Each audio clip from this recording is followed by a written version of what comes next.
Escuela Universitaria del Evangelio Eterno 767. La doctrina del pecado en la Biblia. Módulo 1, lección 3.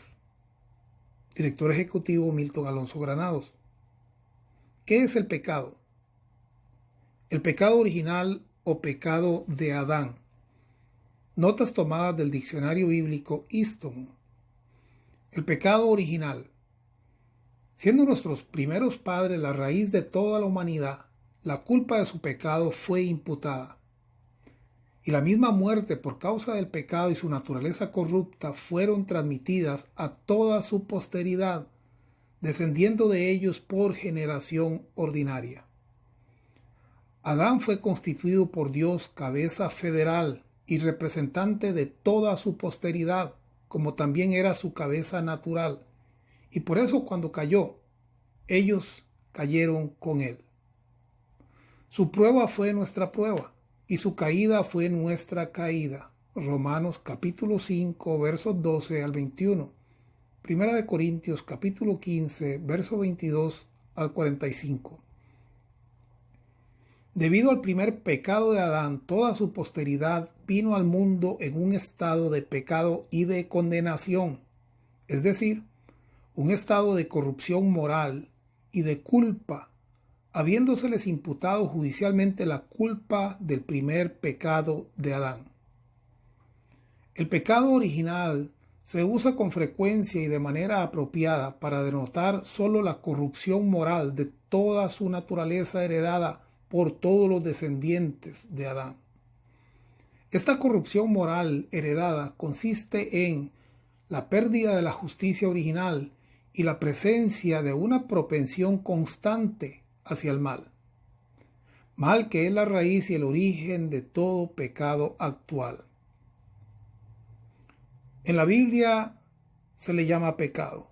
Romanos capítulo 6, versos 12, 14, 17, capítulo 7, versos 5 al 17. Se le llama la carne. Gálatas capítulo 5, versos 17 al 24.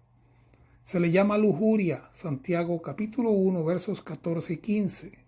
Se le llama cuerpo de pecado, Romanos capítulo 6, verso 6. También se le llama ignorancia, ceguera de corazón y alejamiento de la vida de Dios, Efesios capítulo 4, versos 18 y 19. El pecado influye y deprava a todo el hombre y su tendencia es todavía descendente hacia una corrupción cada vez más profunda, sin que quede ningún elemento recuperador en el alma del hombre. Es una depravación total y también es heredada universalmente por todos los descendientes naturales de Adán. Romanos capítulo 3, versos 10 al 23. Romanos capítulo 5, versos 12 al 21. Romanos capítulo 8, verso 7. Es interesante notar que dentro de las enseñanzas que tienen que ver con el pecado, nos encontramos a un grupo muy particular llamado los pelagianos. Los pelagianos niegan el pecado original y consideran que el hombre está bien, moral y espiritualmente por naturaleza. Los semipelagianos consideran al hombre moralmente enfermo, lo mismo que los agustinos, o como también se les llama los calvinistas. Estos consideran al hombre, como se describió anteriormente, espiritualmente enfermo o muerto. Efesios capítulo 2, verso 1, Primera de Juan, capítulo 3, verso 14. La doctrina de Pelagio, heresiarca del siglo V, que negaba que el pecado de Adán se hubiese transmitido a toda su descendencia. Este es Milton Alonso Granados, director ejecutivo de Universidad Cristiana Evangelio Eterno 767, transmitiendo para ustedes desde Carolina del Norte, Estados Unidos.